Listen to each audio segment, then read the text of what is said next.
House Foreign Affairs Subcommittee will come to order without objection. The chair is authorized to declare recess of the committee at any point, and all members will have 5 days to submit statements, extraneous materials, and questions for the record, subject to the length limitation in the rules. To insert something into the record, please have your staff email the previously mentioned address and contact full committee staff.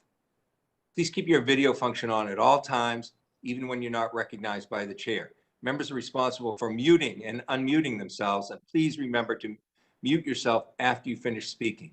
Consistent with House Res 965 and the accompanying regulation, staff will only mute members and witnesses as appropriate when they are not under recognition to eliminate the background noise. I will note that we have a hard stop today at 12 p.m., so I ask the witnesses, my colleagues, to keep their remarks to 5 minutes. We'll monitor this. We'll be working, restricting members' questions time to 5 minutes so that we can afford as many people the opportunity to question as possible, since this is a joint effort. I see that we have a quorum, and now recognize myself for opening remarks. Pursuant to notice, we're holding a hearing today entitled NATO 2030, a celebration of origins and an eye toward the future. 10 years ago, on June 14th, in true testament to the power of the transatlantic alliance, 10 days ago rather, all 30 allied nations met at the NATO summit in Brussels and agreed to launch an ambitious set of initiatives meant to ensure the collective security of NATO members well into the 21st century. Moreover, President Biden reaffirmed the United States' commitment to NATO principles and responsibilities, most notably America's steadfast commitment to Article 5, that an attack on any member of our transatlantic alliance is an attack on all and will be met with a collective response. In anticipation of last week's summit, my colleague and current president of the NATO Parliamentary Assembly, Representative Conley, and I decided to organize this hearing to echo support for transatlantic security ideals, reflect on and reaffirm the NATO alliance, and examine the critical takeaways from this year's summit. Before I continue with my opening statement, I'd like to offer my thanks to you and your staff, Representative, for jointly helping us to organize this hearing today. And I commend your tireless efforts to preserve and strengthen the alliance, and I look forward to continuing our work together during Congress. I also welcome all NATO Parliamentary Assembly members who joined us today, which will undoubtedly elevate our discussion. One of the first hearings I held as chairman of the subcommittee roughly 2 years ago was on the importance of the NATO alliance, as well as the opportunities and challenges that our alliances face. Much has changed in that relatively short period of time. We've had a presidential election, undergone a global pandemic, tackled important social issues globally, and much more. But what has remained constant through all of this is the vital role of NATO in our collective security and prosperity. Looking towards the future, and to quote Secretary General Stoltenberg, NATO must ensure the alliance can face the challenges and threats of today and, importantly, tomorrow. These new and emerging security concerns include increased acts of aggression from China, Russia, and other malign actors, as well as an increase in asymmetrical threats, including cyber attacks, hybrid warfare, terrorism, and climate change. With new and emerging threats from traditional and non-traditional sources, the Biden administration's renewed commitment to our transatlantic alliances and the role of American leadership at NATO has never been more important than it is now. America has a responsibility to assure our NATO allies that this institution has been and will continue to be a cornerstone of our security and defense policies. Our unbreakable and values-based coalition is the strategic advantage that we have over our adversaries. But these new and emerging threats, in the words of former Secretary of State Madeleine Albright, also mean that NATO, like all things that reach a certain age, needs a little refurbishment. This means contemplating possible changes of NATO's structure and strategic thinking, not only about how NATO should adapt to this landscape, but also how the US and other member states must work together to strengthen the alliance and increase their own contributions.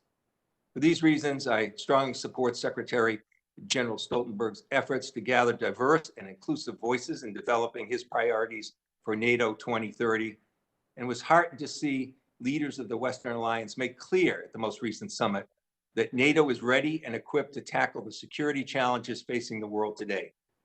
Now, to better understand the outcomes and decisions made during the summit and the role of Congress in it, my colleagues and I in the NATO Parliamentary Assembly have invited an incredibly experienced and knowledgeable, high-level set of witnesses intimately familiar with NATO and the many challenges. Former Secretary General Anders Fogh Rasmussen, former Deputy Secretary General Rose Gottemoeller, former U.S. Ambassador to NATO Ivo Daalder, and co-chair of the NATO 2030 Reflection Group, Wess Mitchell. As former NATO leaders and transatlantic security professionals, you've been intimately involved in the inner workings of the alliance. You champion its ideals and have sought to modernize its impact on global security. Your testimony will help us better understand the longstanding impacts of decisions made by NATO member states to ensure long-lasting security for generations to come. NATO, now in its 73rd year, is the most powerful and successful alliance in history, and one that continues to provide security for approximately 1 billion people in Europe and North America today.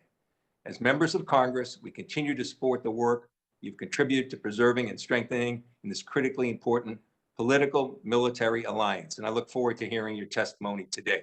I now turn to Ranking Member Brian Fitzpatrick for his opening statement.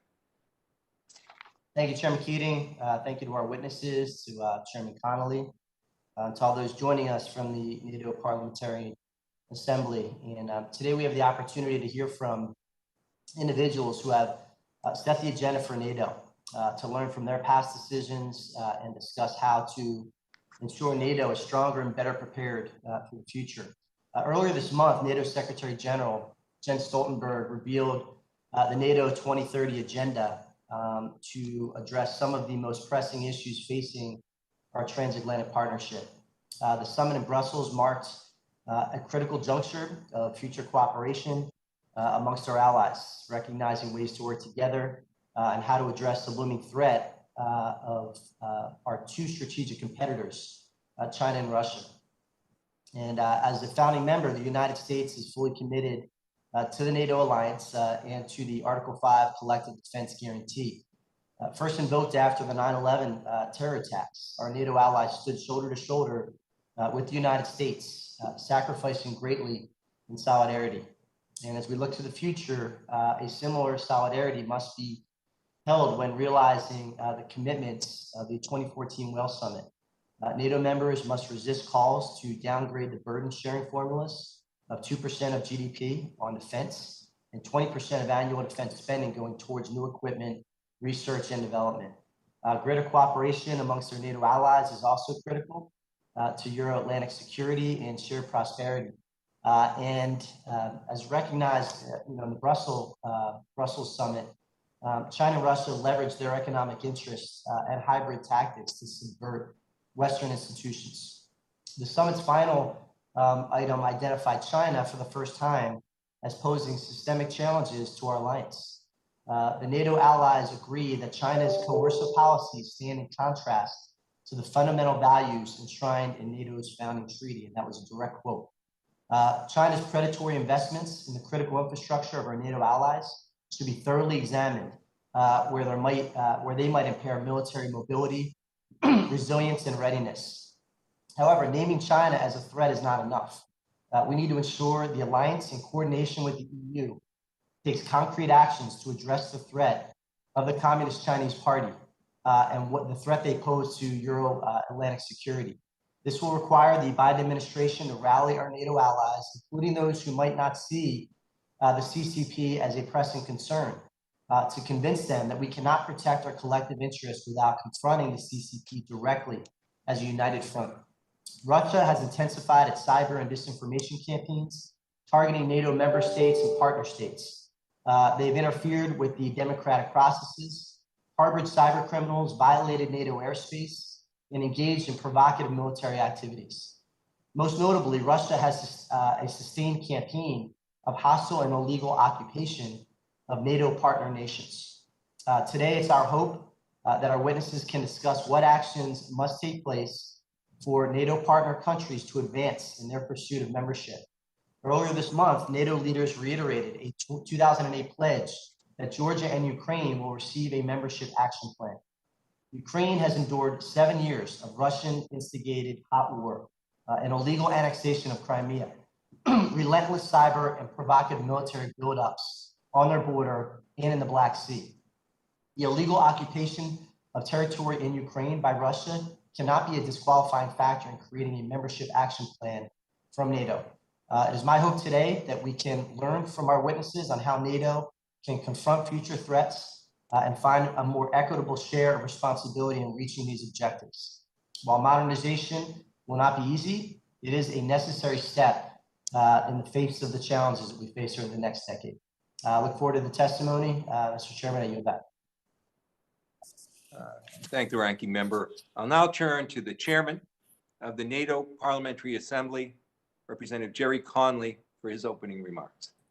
Thank you so much, Bill, Mr. Chairman, and thank you to Mr. Fitzpatrick, the ranking member. This is the first time, I think, ever we've had a joint hearing, jointly sponsored by the House Foreign Affairs Committee, European Subcommittee, and the NATO Parliamentary Assembly delegation. I think it's important to remember that the NATO delegation, or the U.S. delegation to the NATO Parliamentary Assembly, is actually codified in law. There are not a lot of interparliamentary groups that are codified in law, but ours is. It's authorized in law, and the membership is specified in law. I think it's also important to note that we've got a great panel, and we've been working with that panel, getting ready for the 2030 update of the strategic plan for NATO. We've got a very vibrant U.S. delegation that is participating in NATO Parliamentary Assembly. We just received the Secretary General a few weeks ago and hosted, with your participation, Mr. Chairman, a session with the Secretary General, who, of course, is also the first and only Secretary General to have been invited on a bipartisan basis to address a joint session of the United States Congress. We're also pleased that Nancy Pelosi, the Speaker of the House, is a former member of the NATO Parliamentary Assembly and is the only speaker in the history of NATO PA to have addressed the annual meeting of the NATO Parliamentary Assembly not once but twice, and she's very committed to our endeavors. Last week, NATO heads of state and government met in Brussels to develop a consensus on critical challenges facing the alliance. And together, allies reaffirmed NATO's core mission and values, set key priorities for the alliance going forward, and detailed several new initiatives on resilience, emerging technologies, climate change, and other pressing issues. The alliance is at a critical juncture. As the world continues to emerge from this devastating pandemic, the international power distribution is shifting fundamentally, and the shared values upon which the alliance was founded are under threat, both from external forces of autocracy and authoritarianism, and sadly, internal extremist elements that would undermine liberal Western democratic principles. It is in this context that the alliance needs a renewed U.S. commitment to NATO, multilateral action against the myriad threats posed by China, and to take concrete steps to strengthen democratic institutions throughout the alliance and within the alliance. I believe the alliance achieved 2 of the 3 goals at the summit, but fell short on the critical issue of shared values. After 4 years of an American administration engaged in self-defeating attacks on NATO, contemplations of withdrawal from the Washington Treaty itself, and a less than full embrace of Article 5, President Biden has used the Brussels summit to signal to our allies and the world that America is back. Our allies and partners are already breathing a collective sigh of relief. By all accounts, the United States helped marshal key summit deliverables on China, as Mr. Fitzpatrick just talked about. The summit communique went beyond the 2019 London Declaration identifying China as presenting both challenges and opportunities, and instead articulated a more sober assessment of the multifaceted and persistent challenges and threats posed by China.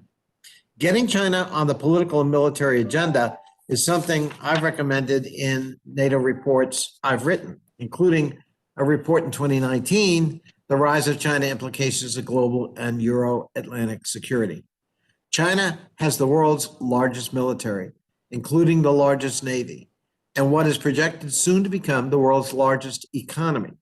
It is increasing its investments in military modernization, critical infrastructure abroad, and emerging technologies. China is exporting its authoritarian model of governance while it's doing all of that, which runs counter and directly challenges the core values of our alliance, while crushing democratic movements in places like Hong Kong. It is engaged in cyber espionage against NATO countries and domestic industries, and as NATO Secretary General has observed, China demands our attention not because the alliance seeks to move into the South China Sea, but because China is increasing its influence and expanding its activities in the Euro-Atlantic region.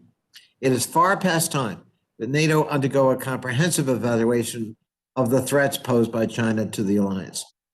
The decision at the summit to revise NATO's strategic concept is an opportunity to do just that. The current concept adopted in 2010 does not even mention China. Furthermore, it identifies Russia still as a potential strategic partner. Russia continues forcibly and illegally to occupy Crimea and portions of eastern Ukraine, Georgia, and Moldova. And Putin's military and political apparatus actively seeks to undermine or disrupt democratic elections and institutions throughout our alliance and would-be partners and members of the alliance. Where I believe the summit fell short, and what the rewrite of the strategic concept, in my view, must address, is the clear imperative to bolster democracy within the alliance and across the alliance. And given the events of January 6th in our country, this is an issue the United States can approach with a healthy dose of humility. If it can happen here, it can happen elsewhere. NATO's success over the past 70 years is not only due to its military might and capabilities, but also the fact that it is an alliance underpinned by common democratic values. Article 2 of the North Atlantic Treaty states, member states, are determined to safeguard the freedom, common heritage, and civilization of their peoples, founded on the principles of democracy, individual liberty, and the rule of law. As the global march of autocracy quickens, NATO must rededicate itself to shared democratic values in concrete ways. We must continue to insist the allies uphold the founding democratic principles of our treaty and charter and consider support for democratic institutions as a condition for membership in the alliance. To that end, one of the top priorities that we are promoting at the NATO Parliamentary Assembly is to reinforce those values. And the strongest weapon we possess, effectively to counter Putin or Xi's authoritarianism, is a vibrant, robust, and immutable expression of the liberal democratic values that bind us: freedom of press, freedom of assembly, freedom to dissent, freedom of religion, and an unshakable commitment to the rule of law.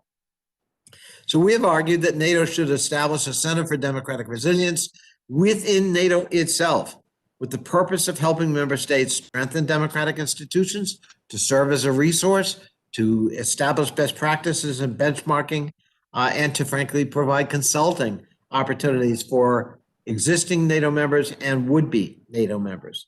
And I'm very pleased that the NATO 2030 Reflection Group, headed by one of our witnesses today, Dr. Wess Mitchell, actually adopted a version of that recommendation in its report to the Secretary General. I look forward, Mr. Chairman, to our deliberations today, and I'm so grateful for your partnership and that of Mr. Fitzpatrick in collaborating with the NATO Parliamentary Assembly in this first ever hybrid joint hearing, and I look forward to hearing our discussion. Thank you so much. Thank you. Working with Vice Chairman Turner is Representative Austin Scott. I now recognize Representative Scott for your opening statement. Well, thank you, Mr. Chairman. And America is stronger than ever. Our military is stronger than ever. And our NATO alliance is stronger than ever. And so I look forward to being able to meet with in person again soon. And again, I look forward to the conversation here today. I think that all of you have a lot of valuable information to share with us, and I look forward to learning from your experiences. As a member of the NATO Parliamentary assembly, I think this is a very important group. And when we talk about countering our adversaries, supporting our allies, reaching our mutual goals laid out in the NATO 2030 plan. Today, we'll discuss and examine the future of NATO and ongoing efforts to further strengthen the partnership between North America and Europe and others who share our interests and our values. This conversation couldn't come at a more appropriate time as our adversaries continue to develop new technologies and show aggressive behaviors that pose new challenges for NATO member states. To address these challenges, proposals of NATO 2030 focuses keenly on making NATO stronger and helping to adapt to growing global competitions. From tackling terrorism and cyber threats to upholding rules-based international order, this plan looks at how we can continue to maintain stability in our respective regions while also countering our common adversaries. Russia's multi-domain military buildup, more assertive posture, and provocative activities near NATO borders are just a few of Russia's aggressive actions, making it the top threat to Euro-Atlantic security. China is making investments in critical infrastructure across Europe, from telecommunication networks to port facilities, and its military reach is also getting closer to the Euro-Atlantic region. China's malign activities throughout the world have implications for NATO, our member nations, our allies, and those who share our values and our interests. One example is their continued overfishing and illegal fishing off of the coast of Africa. AFRICOM Commander General Townsend testified that illegal, unreported, and unregulated fishing by the Chinese Communist Party is the primary contributor to a growing food crisis that will further drive instability in West Africa. If not curbed, I believe this will be an issue that will require more international assistance in the coming years. There's also great concern with China's growing role in international money laundering throughout the world. This spring, Southcom Commander Adam Fowler told the House Armed Services Committee that our interagency partners in the United States pointed out that Communist China's money laundering is the #1 underwriting source for transnational criminal organizations. Let that sink in for a minute. The Chinese Communist Party is aiding the activities of transnational criminal organizations, including the trafficking of humans, drugs, and weapons through money laundering. This is an issue I hope we can raise more attention on and work together to combat in regions around the world. As we focus on countering China and Russia aggression and the expansion in the Arctic, there's also an urgent need to address cybersecurity and cyber defense threats posed by China and Russia. As we saw just a few weeks ago, a cyber attack can cripple the movement of vital goods while impacting the economy and disrupting daily lives. We saw that right here in America. I know addressing cyber concerns is one of several key components of NATO 2030. I look forward to working with this group, as well as in my role as a member of the House Armed Services Committee, to address the cyber threats that NATO member nations face. I also want to briefly touch on the future investments for NATO. As we look at bolstering current programs and implementing new ones, there must also be a focus on continuing the financial support from all NATO allies. I applaud those who have reached the 2% funding commitment to defense spending. I hope we can get more member states on track to meet this goal. As I said in my initial statement, NATO is stronger than ever. The American military is stronger than ever, and America is stronger than ever. This commitment to the funding is key to our alliance.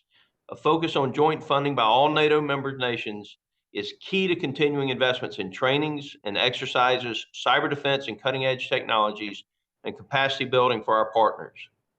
I want to again thank the House Committee on Foreign Affairs and Subcommittee on Europe, Energy and the Environment, and Cyber for hosting this joint hearing today. I also want to again thank our witnesses for joining us. I look forward to being able to meet in person. And Mr. Chairman, I yield the remainder of my time. Thank you, Representative Scott. I now move to our witnesses for their opening statements. Mr. Anders Fogh Rasmussen is the founder and chairman of Rasmussen Global. He's formerly served as Secretary General of NATO after being elected the Prime Minister of Denmark. I'll now recognize Mr. Rasmussen for your opening statement. Thank you very much, Chair Keating, Ranking Member Fitzpatrick, Representatives Connolly and Scott. Thank you for your opening statements. I'm so sorry that I cannot be with you in person today. There's no substitute for people-to-people contacts to keep friendships alive and in my personal case, to spend time with my American grandchildren. And for these reasons, I look forward to the United States lifting travel restrictions from Europe. Now, NATO has been a successful peace movement for nearly 75 years. This is because of two strengths: a capacity to adapt and determined American global leadership. Both are interconnected. And my view is that we are at a moment where both strengths must converge. Why? Because in 2021, the free world's greatest strengths are being weaponized by autocrats and dictators. Open trade is leveraged to coerce and co-opt. Free speech is abused to spread polarizing disinformation. Technological innovation intended for benign causes is turned to malign ends. Today, threats to our freedom are complex, from the distant front lines of a battlefield to a foreign investment with a political aim, to the phones we hold in our hand. For NATO, this means adopting a more global and a more political role. And I would draw the committee to three areas that I would like to focus on. Firstly, the Indo-Pacific. NATO should broaden and deepen its network of democratic allies around the world with a focus on the Indo-Pacific.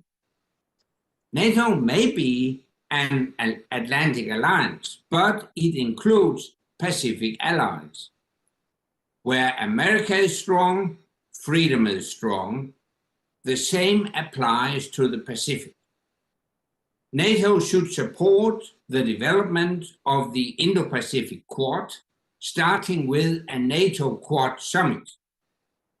And we should look to expand NATO's network of so-called enhanced opportunities partnerships with more Indo-Pacific nations.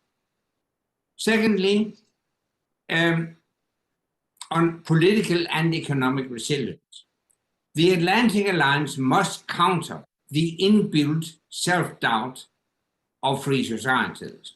We should stand tall for freedom.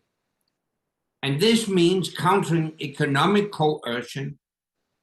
In my written evidence, I set out an idea for an economic Article 5. And then thirdly, the emerging tech challenge. The free world must win the race to develop emerging technology and to set global norms and standards. I fear our disunity could lead to China winning the race and setting these rules. The United States Congress recently received recommendations from the National Security Commission on Artificial Intelligence. I highly recommend them, and I propose that a similar exercise be conducted within the transatlantic space. Without a collective understanding, NATO will lose the race for technological advantage. So, with those three ideas, I look forward to answering your questions. Thank you. Thank you. Ms. Rose Gottemoeller is the Frank E. and Arthur W. Payne Distinguished Lecturer at the Center for International Security and Cooperation at Stanford University's Freeman Spogli Institute for International Studies. Formerly, she served as Deputy Secretary General of NATO. I now recognize you for your opening statement. Thank you for being here. Thank you, Chairman Keating, Ranking Member Fitzpatrick, Chairman Connolly, Representative Scott, members of the subcommittee and the NATO Parliamentary Assembly. It's a true honor to have the opportunity to testify to you today about the importance of the North Atlantic Treaty Organization, NATO. If I may, Mr. Chairman, I would like to summarize some key points in my oral testimony and have the rest of my written testimony placed in the record. Is that acceptable? Without objection, yes. Thank you. NATO has finally recognized that the politics of the world have changed, a view clearly evident during the Brussels summit meeting on June 14th. This moment has taken some time to arrive. NATO's political stance did not mirror the decisive action that it took to respond in a defensive military way to Russia's aggression in Ukraine in 2014. The alliance was saddled with a strategic concept that dated to 2010. It described the strategic environment in a way that was far from the reality. I quote, "Today, the Euro-Atlantic area is at peace and the threat of a conventional attack against NATO territory is low," unquote. This characterization was hugely at odds with the quick and efficient military steps that NATO was taking, but some allies shied away from re-examining the strategic concept. Too many NATO members had a different view of what the top security priority should be, and they feared that debating a new concept would be too divisive. Emmanuel Macron, the president of France, called NATO out on this failing in November of 2019 with his searing criticism that the alliance was brain dead. Operationally capable, yes, but failing to see how the world was changing around it. Allied leaders picked up on this challenge at their London meeting in December 2019 and launched the year-long study, NATO 2030, to see if NATO could do better. Eminent experts from across the alliance did the work, and you will hear from one of the two co-chairs today, Dr. Wess Mitchell. I will not rehearse at length the recommendations of the 2030 study. However, I would like to highlight my enthusiasm for the fact that NATO is launching a process to develop a new strategic concept. It is high time. The new concept, in my view, should enable NATO to be a more autonomous and effective alliance, less dependent on American military power at a time when the United States is pivoting to the Indo-Pacific. I must make a brief but heartfelt comment about the issue of burden sharing. It will not go away. I know that many NATO member states are going to be searching for savings in their defense budgets as they address the economic crisis growing out of the COVID-19 pandemic. This process is natural at such a time, but I would strongly urge allies to stay the course with the 2014 Wales Defense Investment Pledge. The reason is simple. Allies need to modernize. Some are deploying Warsaw Pact equipment that is 50 years old. If NATO is to maintain readiness and reliability, never mind build up its capacity, judicious modernization of military equipment across the alliance needs to occur. This investment is in the Allies' own defense is vital because the United States will continue its pivot to Asia. Strategic necessity continues to drive in that direction. Therefore, the NATO allies will need to do more on behalf of their own defense. Finally, I would like to reflect on the concept of democratic resilience at NATO, a vital and continuing goal for the alliance. Here, I would like to make 3 points. First, from my own experience as Deputy Secretary General, I can attest that NATO leadership is determined to advance this goal and does so through deft private diplomacy. All of the top leaders at the NATO headquarters, civilian and military, take advantage of their good working relationships to ensure that member states receive a constant and compelling message about the necessity of upholding NATO's foundational values as laid out in the Washington Treaty. Second, the NATO leadership also undertakes consistently and persistently what I call an inside-out approach to working the issues at NATO. The alliance consistently embraces democratic values and the rule of law in conducting its daily business. An example of this is how NATO insists on the application of international humanitarian law to targeting policy, and so trains its personnel. Third, NATO actively displays these values wherever it shows its public face. I recollect, for example, the Crisis Management Exercise 2018, CMX-18, which was built on the principle of transparency. Of course, the Russians received an open invitation to observe the exercise, and they did attend. These 3 examples lead me to a recommendation. I recommend that NATO should reaffirm its foundational values in the context of the 2030 review and the process of redoing the strategic concept. It is important that these values are front and center at this time and that NATO send a clear message about them. Thank you for this opportunity to testify, Mr. Chairman. I look forward to to your questions and to our discussions. Thank you very much.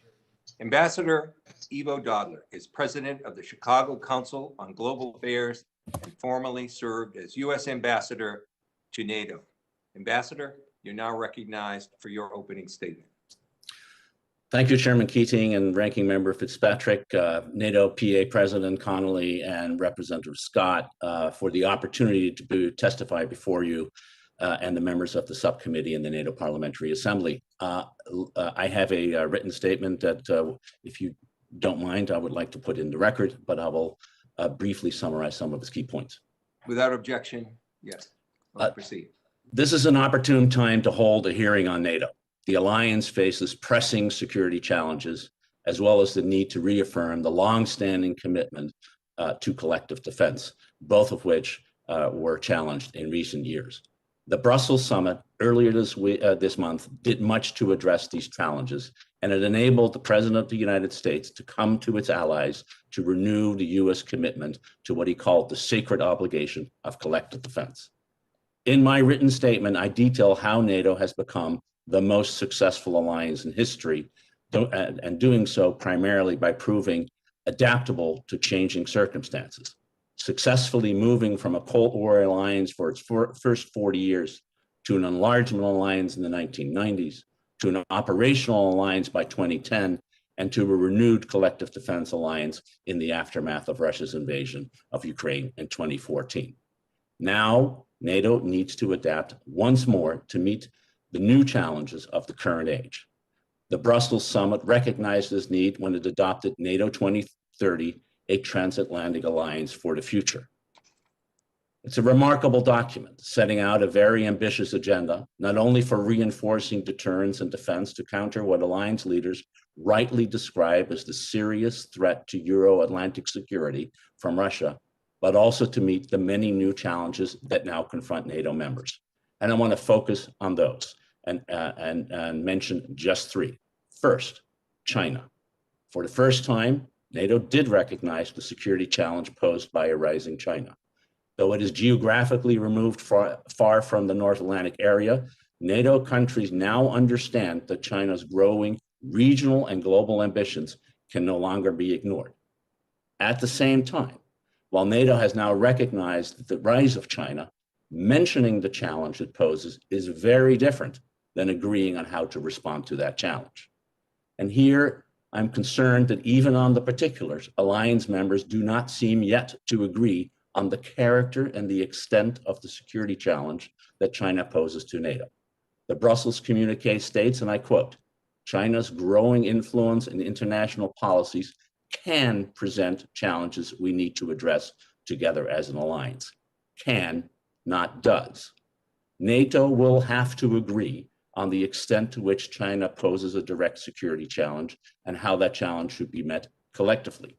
That includes the possibility of dialogue and deeper cooperation with our partners in our democratic partners in Asia that Secretary General Rasmussen talked to, but it will also need to include greater intelligence and information sharing, closer coordination of maritime and other military activities as China encroaches on the North Atlantic area, and contingency planning and exercises geared to the possibility of direct military confrontation.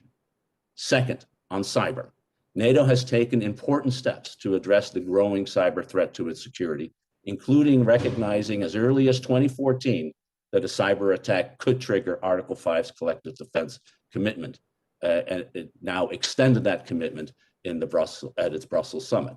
And yet, the cyber domain continues to evolve in complex and dangerous ways. And in this domain, as is so often the case, in this domain, the best defense may well be a good offense. That has not yet been NATO's focus, but it needs to start doing so.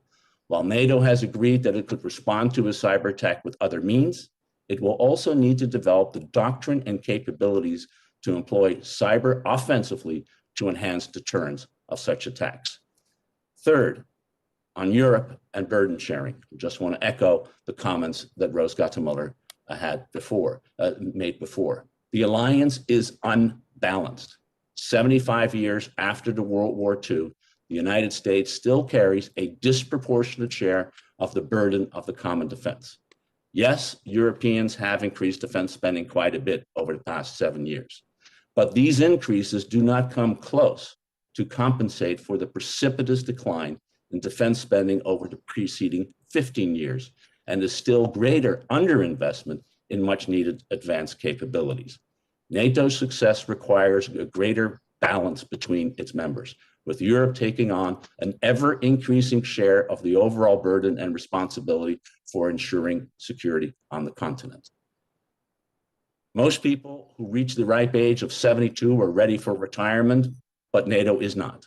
It still fulfills a fundamental purpose of uniting allies across the Atlantic in common defense and of common values.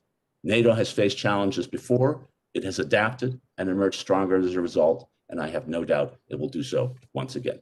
Thank you for this opportunity to testify before you, and I would be happy to answer your questions. Thank you, Ambassador. Dr. Wess Mitchell is the co-chair of the NATO 2030 Reflection Group and formerly served as Assistant Secretary of State for European and Eurasian Affairs at the U.S. Department of State after co-founding the Center for European Policy Analysis.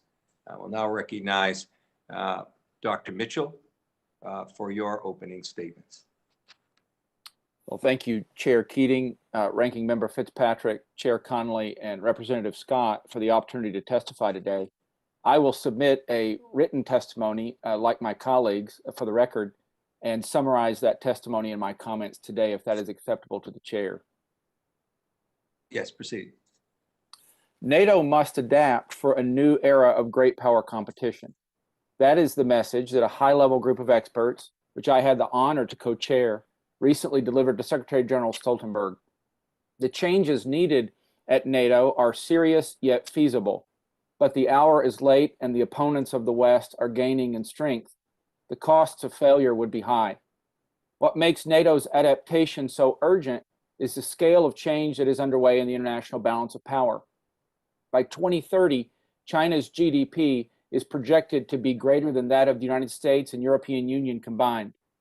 Russia remains a vengeful actor with a modernized conventional military and one of the world's largest nuclear arsenals. Both China and Russia are led by despotic regimes that seek to undermine the democratic political order of the American Republic and our allies.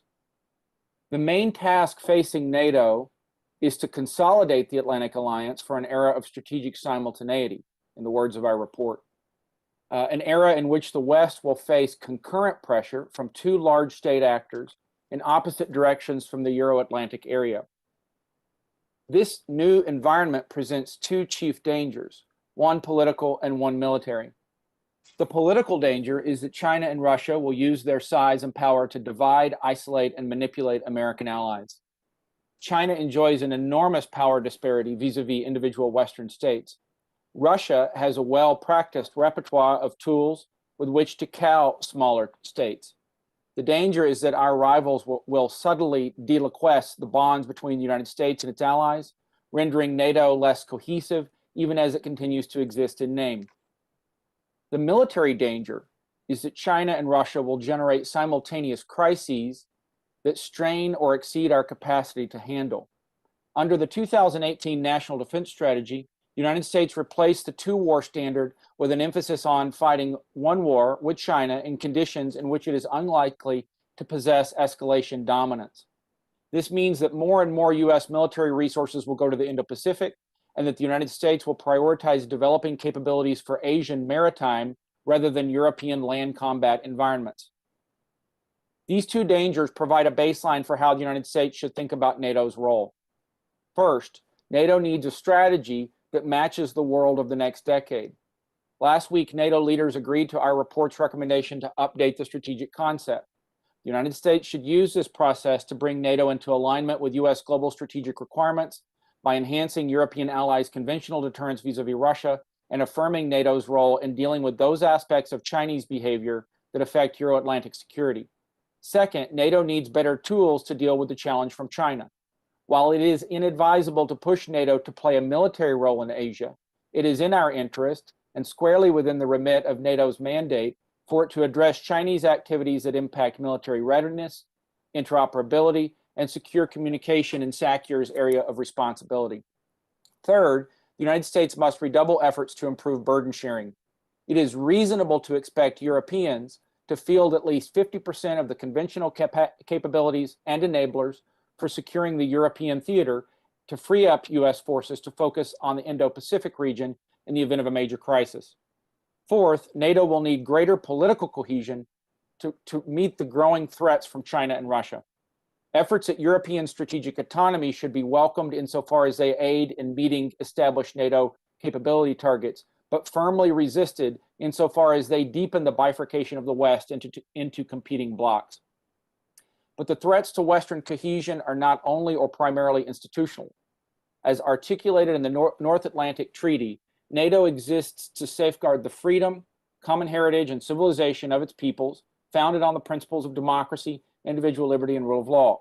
NATO should develop a Center for Democratic Resilience to resist foreign influence in allied public institutions, and it should address head-on the tendency of some allies to politicize NATO decision-making in ways that benefit its rivals. It is in the American interest to preserve and strengthen NATO. Even as the United States shifts focus to the Pacific, the transatlantic alliance remains the seat of the free West and the foundation of American strength in the world. We have a window of opportunity to make the needed changes. If NATO seizes this opportunity, I am confident the transatlantic alliance can deal with the profound challenges it faces in the coming decade. Thank you, and I look forward to your questions. Thank you, Doctor. And I'd like to thank all the witnesses for your testimony. And without objection, the prepared statements of all the witnesses will be made part of the record. I'll now recognize members for 5 minutes each. And pursuant to House rules, all time yielded is for the purposes of questioning our witnesses. Because of the virtual format of the hearing, I'll recognize members by committee seniority, alternating between Democrats and Republicans and between members of the European Subcommittee and of the NATO Parliamentary Assembly. If you missed your turn, please let our staff know and we'll circle back to you. If you seek recognition, you must unmute your microphone and address the chair verbally. I'll now recognize myself for 5 minutes. NATO continues to work with emerging and developing democracies in line with NATO values. To expand NATO membership through NATO member action plans is essential. And currently only Bosnia is the only aspirant that has a NATO member action plan. To any of our witnesses, during the recent visit to Washington, Secretary General Stoltenberg stated that there's no concrete plans to expand NATO in the short term. But he also indicated in his statements that there are ways that NATO can assist countries aspiring to join the alliance in this interim period. There are things that can be done. Can any of our witnesses speak to what specific actions NATO can take in this regard, what they would suggest? It's an important issue. I throw the question to any of our witnesses. Mr. Rasmussen. Thank you very much. First of all, let me draw your attention also to my written testimony that has been submitted to the committee. It seems that my co-witnesses are more experienced in meeting before your committee, so they asked explicitly for permission to include their written statements in your records of the hearing and the committee. And if you don't object to that, I would be pleased. I had already done that just a moment ago. So go ahead, proceed. To your concrete questions, I think time has come to grant a so-called membership action plan to Georgia and Ukraine. Both countries fulfill the criteria for receiving such a membership action plan. It's not a guarantee for future membership, but it is a step in the right direction. It would be to follow up positively on the decision we took at the NATO summit in Bucharest in 2008. But at that time, we could not agree on a membership action plan, but we decided that next step should be a membership action plan. I think it would send an important signal to Russia It would also send an important signal to the domestic audience in Georgia and Ukraine and encourage them to continue reforms. So in conclusion, I think time has come to grant the two countries a membership action plan. Yes, Dr. Mitchell. Let me just add to that, that in the reflection process, it became very apparent to me that NATO urgently needs to reform the way that its partnerships function. And I'll just give you two examples of things that could be addressed in those reforms. One, and this surprises even a lot of longtime observers of NATO, is the way partnerships are funded. They are funded on a voluntary basis. There is not a regular or predictable funding flow for partnership activities. And I think that limits our ability to make strategic use of these tools. And secondly, the frequency with which a handful of allies, and I'm thinking of two in particular, politicize partnership activities and introduce single country blockages to prevent them from functioning. This has happened repeatedly to Ukraine. It happens to Israel. It happens to Austria. And I think there are real world and attainable reforms that NATO could take on that would make the partnership activities that it has now a lot more serviceable. Great. Yes, Ms. Gottemoeller, I also wanted to see what interim steps perhaps the countries could pursue themselves as well. Yes. Yes, thank you very much, Mr. Chairman. And I certainly endorse what Mr. Mitchell just had to say. I really found that maddening while I was Deputy Secretary General, that it was impossible in some cases to move forward on partnerships because of blockages put in place by individual member states. But I did want to focus attention on the fact that not only does NATO engage in military training and development of capacity building in these states, but also works on tackling the problem of corruption in these states. And I wanted to endorse the role of our NATO offices in these states in being able to establish good working relationships throughout the governments there, and to really in that way, again, work from the inside out to try to ensure that the corruption that dogs these countries and really stands in the way of their NATO membership is dealt with over time. I know this is a goal for individual countries like the US as well, but in this case, very important. Thank you, sir. Yeah, thank you so much. My time has expired. I'll now recognize Ranking Member Fitzpatrick for 5 minutes. Thank you, Mr. Chairman. My question's for Mr. Mitchell. Recently, heightened tensions between some allies and NATO member Turkey have prompted questions of standards for NATO membership. Secretary General Jens Stoltenberg criticized Turkey's acquisition of the S-400 air defense system from Russia, stating that it can pose a risk to allied aircraft, and that the system cannot be integrated into NATO's air and missile defense system. Briefly, sir, can you describe how does Turkey's acquisition of the Russian S-400 negatively impact the NATO alliance? Well, thank you, Representative Fitzpatrick, for that very important question.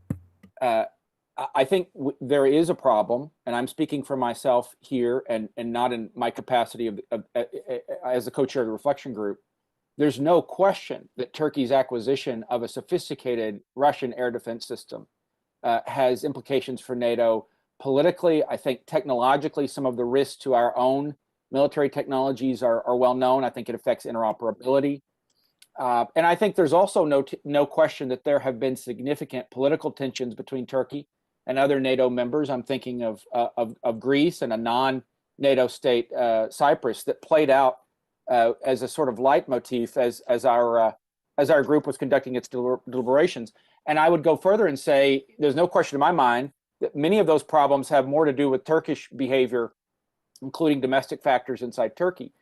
But from a NATO perspective, I think how we approach those issues, I think it's a prudential question.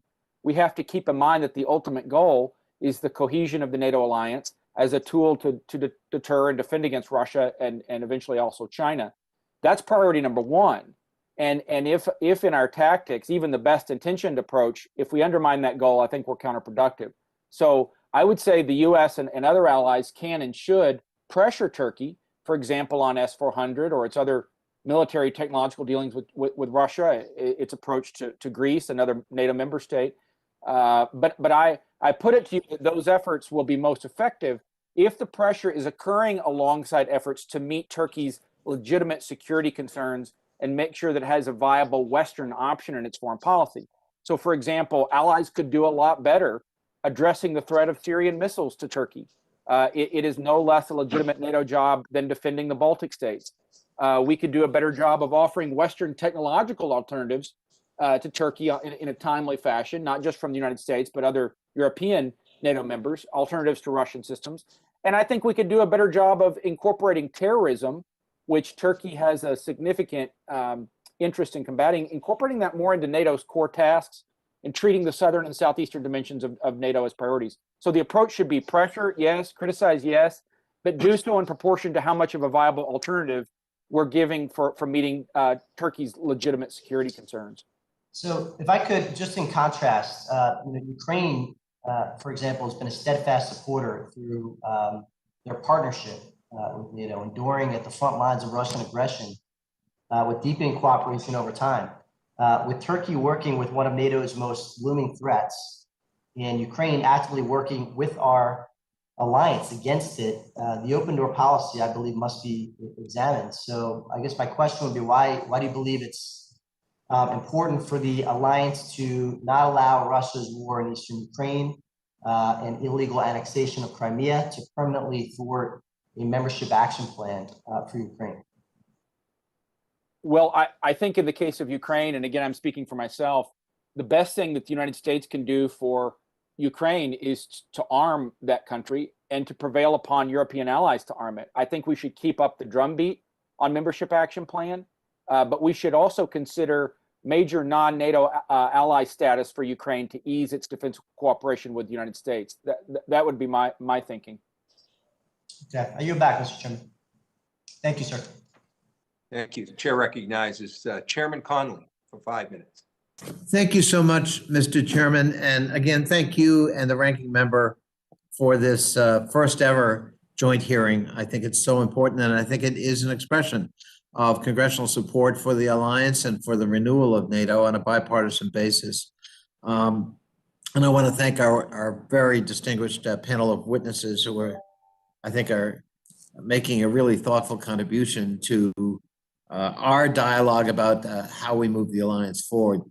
Ambassador Daalder, if I could start with you, you talked about the 2%. We certainly agree with you. And by the way, we've been arguing that for years. I mean, it predates the previous administration. But could you talk a little bit, though? Okay, so even if we reach the 2%, there are people who are very concerned about the internal state of readiness, military preparedness, obsolescence, lack of operational readiness of equipment and troops within the alliance itself. Many people, for example, point to Germany as, really not something to feel great confidence in. And I just wonder if you could comment on that too, because that, aside from the 2% commitment, what about the military status and capability of NATO today? Should we be confident, or should we be concerned, or somewhere in between? Thank you, Representative Connolly. I agree with you, one, on the importance of 2% as a guidepost, but also the fact that 2% doesn't get you what you really need, which is real, actual military capability to be part of the collective defense commitment and the collective security commitment that NATO has. And on there, we're falling short. I mentioned earlier that the 2% guideline, which was adopted in 2014, came after 15 years of steady reduction in European investment in military capabilities, both by cutting defense spending, which in the year 2000, average spending by non-US allies was 2% of GDP, and it went down to about 1.25% by the time NATO finally agreed to the guidelines. And then secondly, by spending all of the funds that they had on deploying forces in operations and not investing in real capabilities. And so it's that combination of underinvestment and underspending that in some ways has led to where we are today. And we need a fundamental recommitment to defense by our European allies, to take defense more seriously than it has. Yes, dialogue is important, but dialogue doesn't work without defense, and it's not an alternative to defense. And I think we need to spend our time talking about readiness, investments in real capabilities, ability to reinforce our forces, and making sure that we have the logistical plans, the contingency plans, all taken seriously. And as we think about new threats, that we continue to focus on those real capabilities that are necessary to deal with the threat that already exists today. Thank you. Thank you so much, Mr. Ambassador, and I couldn't agree more. I think we got to focus on both, not just the 2%, although I favor, of course, the 2%. Mr. Ambassador Mitchell, I want to thank you for your report. And I also, we have a convergence in the whole issue of we need to elevate the whole issue operationally of our commitment to democratic shared values. And that's incorporated in your recommendation to the Secretary General. And I want to give you an opportunity to expand on why you thought that was so important and where you think we're likely to go on that, given the fact there's some internal resistance because some people feel that that's threatening or potentially embarrassing. Well, thank you, Mr. Chairman. And I also want to thank you and your staff for your engagement and attention to our reflection process as it unfolded, and the ideas that you fed our way were very helpful.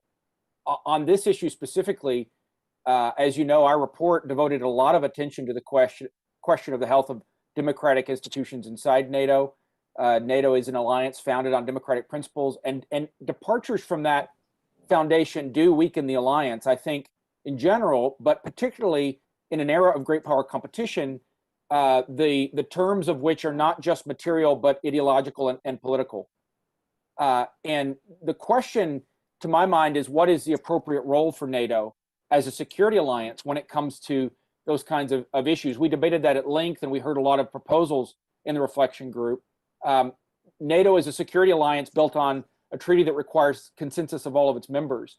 And I found in the reflection group process of the 30 NATO allies, the capitals that we engaged, I can count on one hand the number of allies who were willing to see NATO play more of a role in strengthening or engaging with domestic democratic institutions. I think historically NATO's approach has been more akin to what Ambassador Gottemoeller described eloquently a moment ago. It has steered away from deeper attempts at influencing, for example, domestic policy. I think the ultimate goal has to be to strengthen the cohesion of the alliance, and you wouldn't want to weaken cohesion with finger pointing.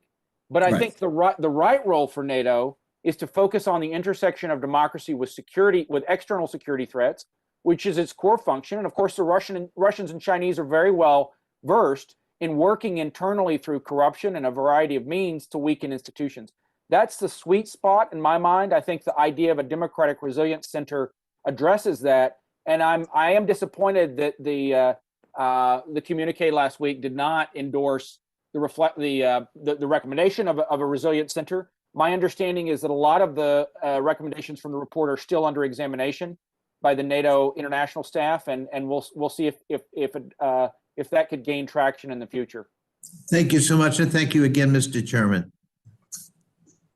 Thank you, Chairman Conley. Chair recognizes Representative Scott for 5 minutes. Well, thank you, Mr. Chairman, and I'm going to ask Ms. Gottemoeller to go first, and then others could answer this as well. But we've all spoken to the issue of 2%. As we all know, the domains that we're having to engage in are expanding, not contracting. And so we're talking about space, we're talking about the Arctic. Both of those are extremely expensive to operate in. And we're talking about cyber. And one of my concerns is, where is the 2% actually being spent? And are there better places to spend it? Ms. Gottemoeller, you spoke about modernization. That when we talk about modernization, we typically think about ISR and those types of platforms, are new planes that are faster, stealthier, or carry more powerful weapons that can be fired from further away. And that's a key aspect of the modernization that's happening in the United States military. But my question gets to cyber.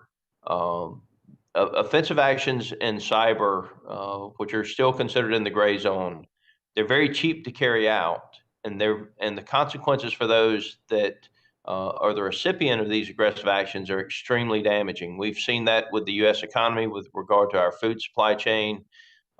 It has been occurring in other areas of Europe repeatedly over the last several years. We're just now starting to feel the effects of it inside the United States. So, Ms. Gottemoeller, cyber, the modernization with regard to how we handle cyber, do you feel like NATO is focused enough on that in developing the offensive capabilities and the defensive capabilities and the sharing of information with regard to real-time information with the attacks and our abilities to both defend against them and to hack back, if you will, against the aggressors? Thank you, Mr. Scott, for that extremely timely and complex question. I would just state briefly that, in fact, NATO sets the requirements for member states to spend their 2%. And I constantly was aware when I was DSG of the tension often between the requirements that NATO was setting for equipment that would allow for interoperability, that it would allow for military effectiveness, especially in the acquisition of more mobility and more heavy armor at the time, again, when I was DSG for defense against Russia. But sometimes member states had their own ideas that they wanted to buy fighter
and Bosniaks to stall Bosnia's accession. And just a few months ago, the Russian embassy in Bosnia issued a statement threatening that, and I quote, in the event of practical rapprochement between Bosnia and Herzegovina and NATO, our country, meaning Russia, will have to react to this hostile step. It was pretty stunning, I think, that they did this. I don't know, Ms. Gottemoeller, I don't know in writing if you could respond to what we think NATO allies in the United States can do to combat these dangerous tactics that deter Russian malign activity in Bosnia. I know I'm out of time, so I will yield back, but if you could, Ms. Gottemoeller, respond in writing to me and anyone else who would. I'm very concerned about what's happening in Bosnia and Herzegovina. Thank you. Well, thank you, Representative. I've been informed and advised by the full committee that there's still some technical issues we have that would be in violation of the rules if we continue before that's rectified. So I'm going to have to, good news is, I've just been informed, breaking news, the technical issue has been resolved. So I'm glad we've continued forward. And the chair will now recognize Representative Larson for 5 minutes.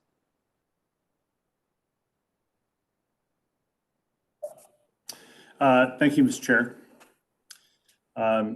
Just have a couple of questions. And perhaps we'll start with Secretary General Rasmussen and then go to former Deputy Secretary General Gottemoeller. Regarding NATO and Indo-Pacific, how should the U.S. approach the choice about whether or not to act within NATO NATO decision-making, NATO confines when, say, doing a freedom of navigation operation or any other activity to show a NATO face versus doing operations, say, with folks who are NATO allies, but not doing it under a NATO banner? Does one or the other make any difference? Is it better for us to try to elevate NATO, or is it better for us to move ahead with allies, even though it won't be under a NATO rubric? I'll start with Rasmussen.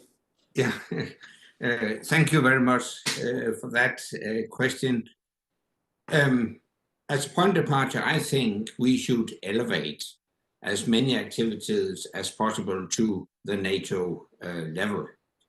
If I understand you correctly, you are speaking about exercises and other activities, but I think in general, we should demonstrate solidarity and a collective will to strengthen our defense through NATO exercises and also through joint and common funding and joint acquisition of capabilities. I fully agree with those who said the 2% target is important as a guideline, but it's not enough. And I would draw your attention to another target, another guideline, namely 20% should be used in new capabilities and research and development. And it is a fact that we could get much more value for money if we acquire critical capabilities and expensive military capabilities jointly instead of on a national basis. So also in that respect, I prefer NATO to national efforts. Yeah, okay, that's fine. Former Deputy Secretary General Gottemoeller, could I give you about a minute and 20 seconds to answer the question specifically with regard to NATO and the Indo-Pacific? Yes, thank you, sir. My view, strongly held, is that in fact NATO member states are very active with their freedom of navigation exercises, the UK, the US, France, and partner states such as Australia. This is very important. My own view is that NATO is the North Atlantic Treaty Organization. As I mentioned in my testimony, their center of gravity is in the transatlantic space. And furthermore, NATO per se is responsible for the defense of the alliance in the Euro-Atlantic space. So I, in some ways, see the continuing focus of NATO to defend NATO in the Euro-Atlantic space, rather than moving its operations, so to say, to the Indo-Pacific. That would be my strongly held view, sir. On a personal level, I do think it's important that NATO pay attention to its core missions, and that includes, of course, its core tasks, the defense of NATO Europe. Yeah, thank you. I just would know, as in the NATO Parliamentary Assembly, we get this push and pull about the eastern flank and the southern flank, depending on which member state is talking to us as NATO Parliamentary Assembly members from the United States. And so, you know, add the Indo-Pacific and we've got a third push and pull. I've got 38 seconds left, and for Dr. Mitchell, President Connolly appointed me to be one of 3 members on a contact group with Ukrainian parliamentarians. It's a group chaired by Oyars Kolnins from Latvia, just about the Crimean platform. And could you address that quickly with regards to the importance of not recognizing the illegal occupation of Crimea and what we can do within NATO, or how NATO should approach that in 9 seconds? It's incredibly important. NATO has said the right things. I think the most important thing for your important mission is that we not let up or slacken our efforts to showcase the illegality of that annexation. I think what the Russians want most is, by degrees, to see certain Western European states, first de facto and then eventually de jure, start to recognize that. So I think just keeping closed ranks on it is the most important thing we can do. Thank you, Mr. Chair. Thank you, Representative. Chair recognizes Representative Meyer.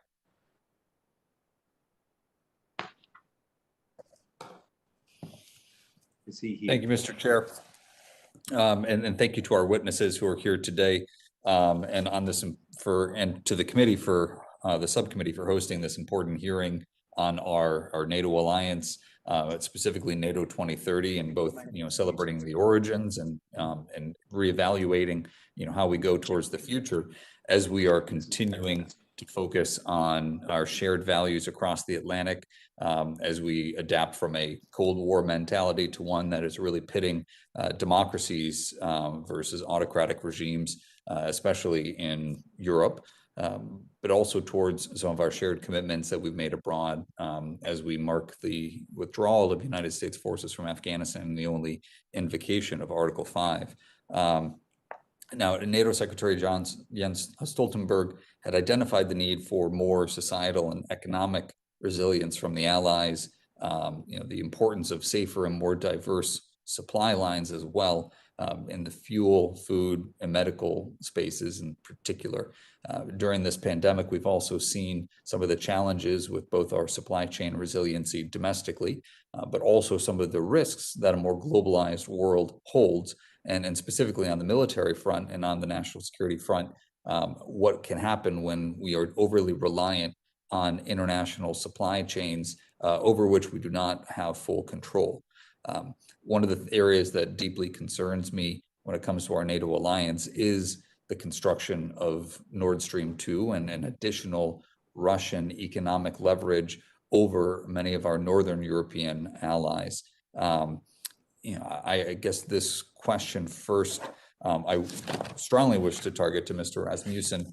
Do you believe the construction of Nord Stream 2 and that increase of natural gas dependence, especially for heating, is that a step towards or away from that broader concern that Secretary Stoltenberg mentioned about resilience? Thank you very much for that key question. To speak directly, I'm against Nord Stream 2. Nord Stream 2 is not an economic project. Nord Stream 2 is a geopolitical project aiming at maintaining European dependence on imported Russian gas. So it is as simple as that. And I strongly regret that it seems as if the Russians are now able to finish the project. It remains to be seen whether the pipeline will actually be used. That will very much depend on the US, the European Union, and Germany. And in conclusion, I hope, if it's finished, that it will not be used, because it also serves the purpose to circumvent the Eastern European allies that will lose a lot of fees and duties. So it's clear, it is part of President Putin's overall ambition to dominate Western Europe. Thank you, sir. I mean, and you mentioned kind of those Eastern European leverage points, and as well, we can have discussions on whether or not we have we look towards the future membership of certain states within NATO, and if that is advantageous to the alliance to join. I firmly believe those are discussions that should be made within the alliance, and not discussions that are influenced by the malign activities of outside powers, specifically Russia, and the additional leverage that they may hold.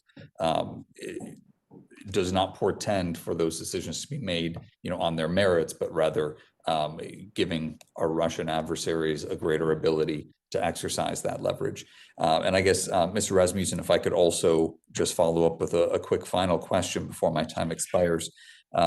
The recent Brussels summit communique had identified combating corruption, promoting an inclusive political process, and decentralization reform based on democratic values, respect for human rights, minorities, and the rule of law. Noted these areas as priority reforms, specifically around Ukraine's membership. And I guess just real quickly, how does Ukraine's record in these areas compare with current NATO member countries like Turkey, Poland, and Hungary? Unfortunately, I didn't hear the whole question because of technical issues. But in short, I think Ukraine, as well as Georgia, qualifies for membership of NATO, to go directly to the bottom line. But Putin tries to prevent them from seeking membership by fueling conflicts in Abkhazia, South Ossetia, and the Odessa region in Ukraine. And we shouldn't let him have a veto. It's a decision for NATO and the applicant countries. I could not agree more. And Mr. Chairman, my time has expired, so I yield back. Thank you. Thank you, Representative. The chair will recognize Representative Titus for 5 minutes. I'd like to inform the other members that our hard stop's been extended because of the technical difficulties, an additional 10 minutes. So if you're keeping track, we'll be able to go at least till 12:10. Chair recognizes Representative Titus for 5 minutes. Thank you, Mr. Chairman. All of the questions this morning and the discussion have really kind of revolved around several themes, and one of them has certainly been Russian interference, or how we push back against attempted Russian interference. Secretary General, I'd like to ask you just kind of a specific question along those lines about North Macedonia. One of the conditions for North Macedonia, of course, was getting into NATO, which was a great accomplishment. They've been trying to do it for a long time, was a name change, which they had a referendum, and so did Greece, to allow that to happen. We heard that there was considerable Russian interference in that election process. I wonder if you are seeing that, if that is accurate, or if you are seeing that in other places as one of the ways they're trying to exert influence and challenge the widening or broadening of NATO membership? Thank you very much. I can clearly confirm that the Russians tried to derail the referendum campaign in North Macedonia. Actually, I was engaged, or I am engaged, and I'm co-chairing something called the Transatlantic Commission on Election Integrity. And we have deployed tools to detect such activities, among other places, in North Macedonia. And we could confirm Russian interference. And interference had the aim to get people to abstain from voting, because a low turnout would make the referendum outcome non-binding. But the bottom line is they didn't succeed.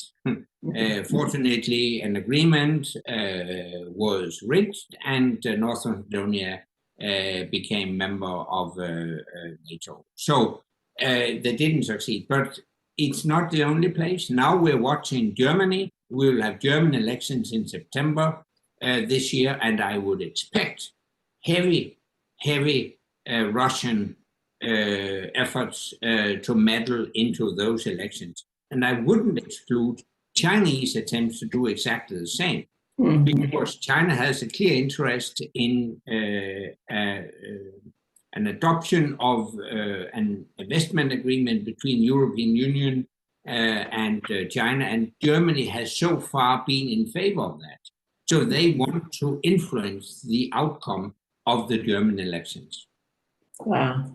Well, we've certainly seen it here, and I suspected that it was abroad too. So thank you for being on that commission to keep an eye on these things. You know, when you interfere with elections, it doesn't get more basic than that. Just one other quick question. I wanted to ask about the climate change and how it's related to what's happening in the Arctic. Anybody can answer this, but you know, there are new shipping lanes now, and the resource-rich regions are now more accessible.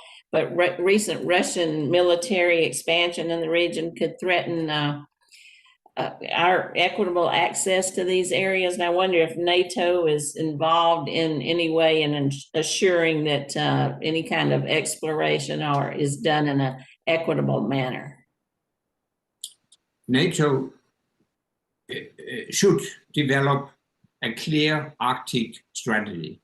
You're quite right. We have seen Russia reopen abandoned Soviet air bases and military facilities in the Arctic. So Russia is about to militarize the Arctic.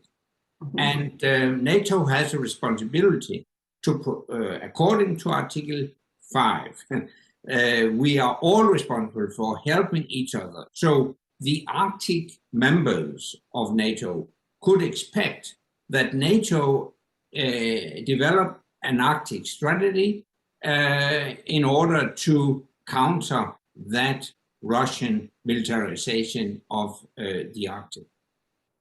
Is that in process? Is there a committee working on that, or? It is in process. Yes, it is in process.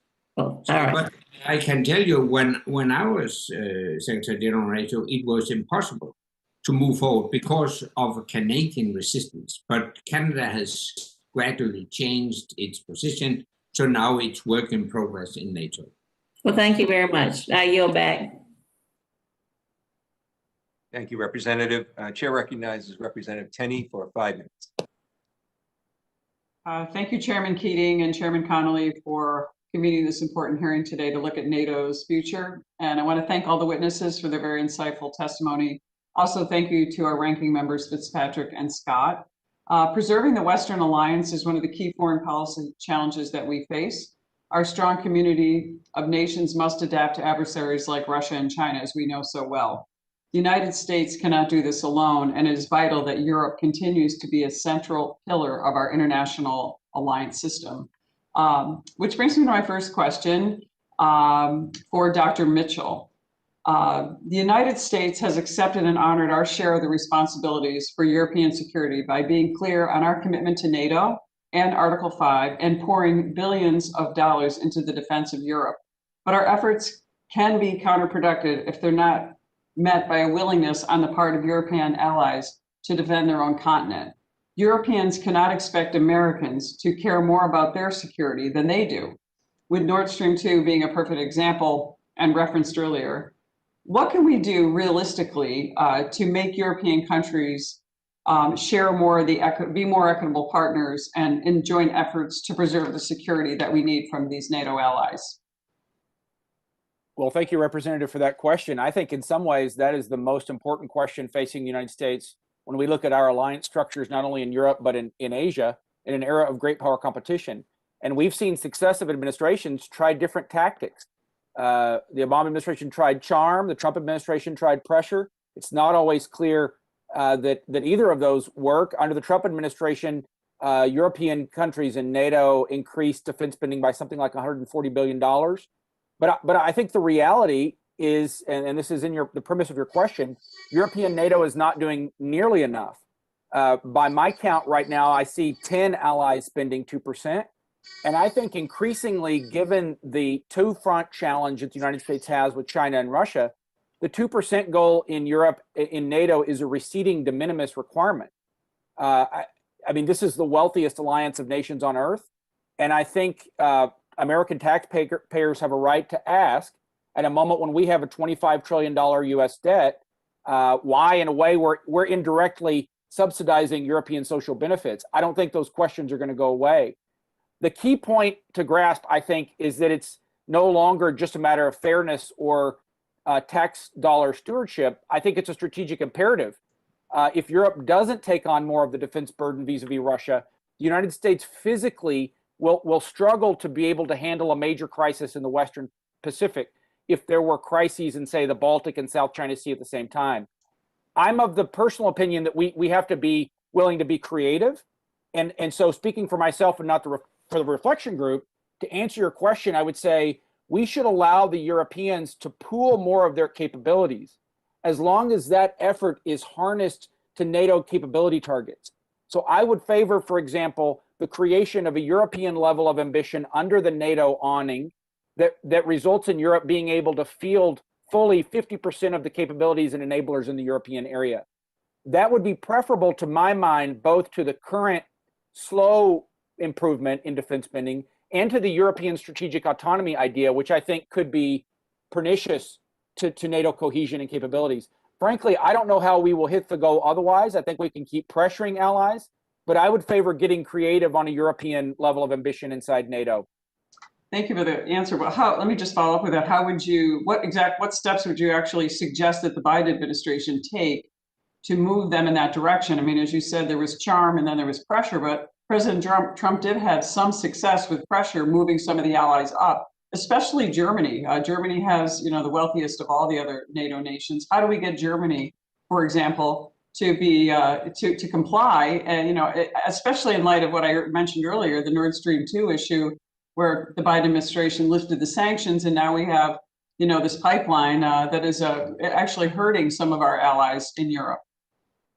Well, I think that's an important question, and I'm frankly, I think the administration has to keep up the pressure on Germany. I hope it will. It's not clear to me from some of the statements of senior Biden administration officials if we are still pressuring the Germans. I think the Trump administration, one of its greatest accomplishments in Europe was a significant increase in defense spending from a number of European allies. And I disagree slightly with my friend Ivo. I think the 2% metric in Germany's case would be a game changer. If Germany were spending 2% of its GDP on defense tomorrow, it would have a defense establishment roughly the size of Russia's. So I would say keep up the pressure, number one. Number two, be willing to be creative. As I've said, on European level of ambition inside NATO, it would be heterodoxical from the traditional US approach to NATO. But as long as those are harnessed to European capability targets, and I think the administration would have the political, possess the political support throughout much of Europe to broach a reform like that within NATO, I think it would find a lot of support, perhaps not from the French, but I think it would be moving in the right direction to put creative ideas on the table. Thank you so much. My time's run out, but I greatly appreciate your insight, Dr. Mitchell. I yield back. Thank you. Chair recognizes Representative Wild for 5 minutes. Thank you, Mr. Chair. I'd like to direct my question to Mr. Rasmussen first. In your estimation, sir, has the Erdogan government in Turkey respected its commitments under Article 8 of the NATO Charter? Specifically, I'm referring to its actions against the Kurds in northern Syria and its multiple instances of belligerent behavior in the Mediterranean. Thank you very much. My brief answer is no. Turkey has not honored its, I would say, its obligation to act cohesively within NATO. That goes for their intervention in Syria, that goes in Libya, the dispute with Cyprus, and also the purchase of Russian military equipment. In all those areas, Turkey does not live up to what we might expect. Right. Having said that, I would add, I also think NATO should have done more previously, for instance, in Syria, to establish a no-fly zone. We discussed it during my mandate as Secretary General, but we couldn't achieve consensus within NATO. And consequently, the Turks concluded that they had to do something themselves. So I do believe that, in particular, the Europeans should realize that they should be stronger and engaged in their near neighborhood in the Middle East, for instance. Well, thank you. We've seen a change in rhetoric from President Erdogan recently, but it's not clear yet whether that rhetorical shift will be accompanied by a substantive change in Turkish foreign policy. In your view, what are the most strategic steps that the U.S. can take, together with our allies, of course, to promote genuine cooperation, de-escalation, and better communication with Turkey? I think we have seen a change of Erdogan's rhetoric. We have also seen rapprochement between Turkey and the European Union and European allies, because he realizes that if he continues on the current path, he will be in a conflict with not least the American president. I think words matter. And it's clear to me that the US should continue to press Turkey in particular to do what the US can do to prevent continued Turkish Russian cooperation on military equipment. I consider that the most dangerous element in the relationship between Turkey and the US and within NATO. By the way, we have recently seen that the Turks have increased their military cooperation with Ukraine. I also consider that a step in the right direction. So I think we should continue to pressure Turkey on those issues. What about Turkey's human rights abuses? I'm particularly concerned about their continuing crackdown on opposition elected officials and dissidents. Thoughts on that? Yeah, but I can't agree more. I think it's really a major problem. But on the other hand, I don't think external pressure on issues like democracy, freedom, human rights, etc., will result in any change. On the contrary, it might strengthen the current government in Turkey. I think we owe it to, and we shouldn't forget, half of the Turkish population voted against Erdogan and his party in recent elections. And we owe it to that half to continue our dialogue, our critical dialogue with Ankara. We also have a strategic interest in keeping Turkey within I would say, a Western-oriented and reform-oriented course.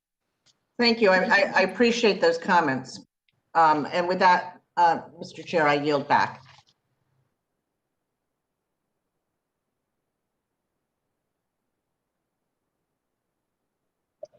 Mr. Chair, I think you're muted.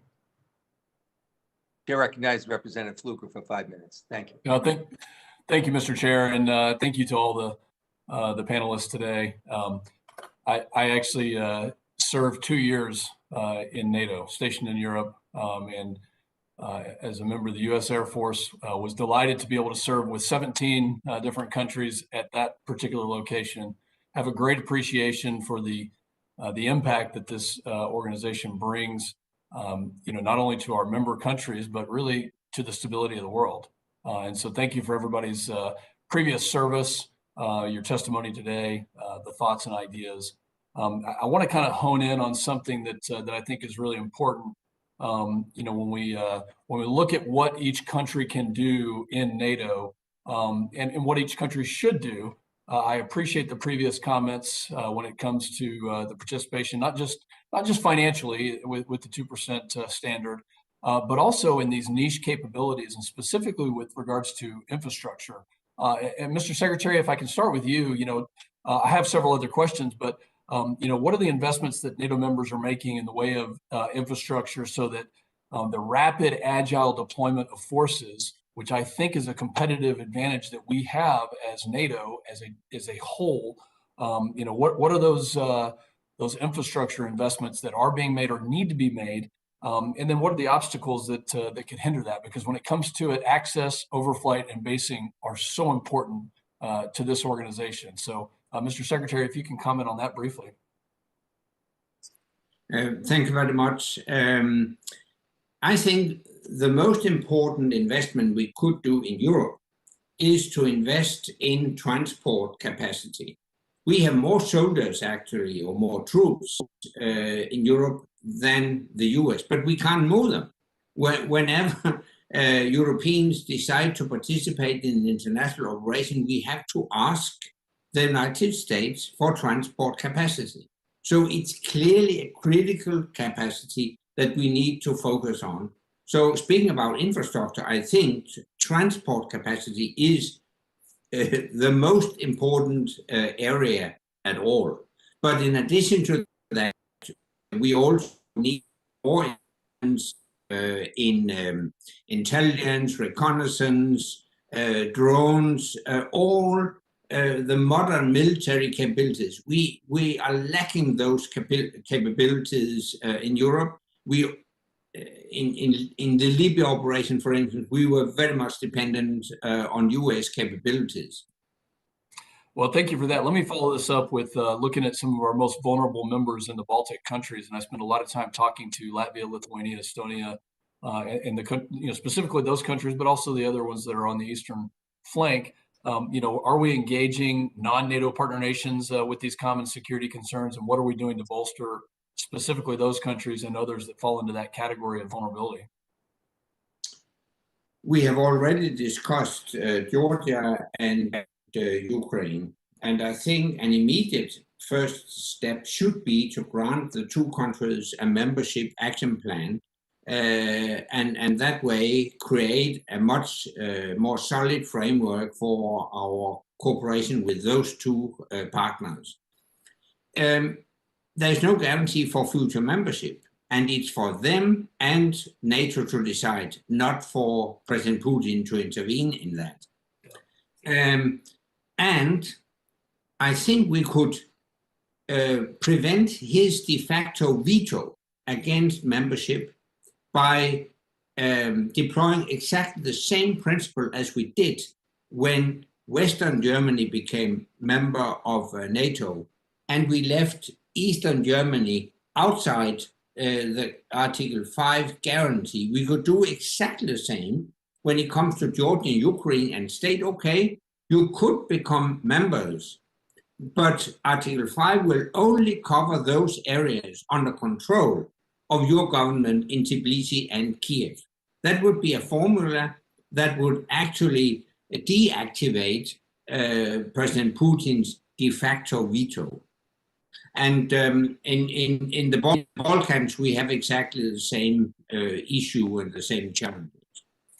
Well, thank you very much for that. In my remaining 20 seconds, let me just say that I applaud Lithuania and their decision to leave the 17+1 cooperation framework over their concerns over the People's Republic of China's predatory and debt-trapping diplomacy that includes growing malign influence. And I applaud it, and I think that we as NATO, as a group, should continue to look for ways to counterbalance Chinese malign influence, in addition to the Russian influence that we see. So with that, Mr. Chairman, thank you very much. I appreciate everyone's service to this organization and believe in NATO and its ability to stand up to the malign influence of actors around the world. I yield back. Chair recognizes Representative Schneider for 5 minutes.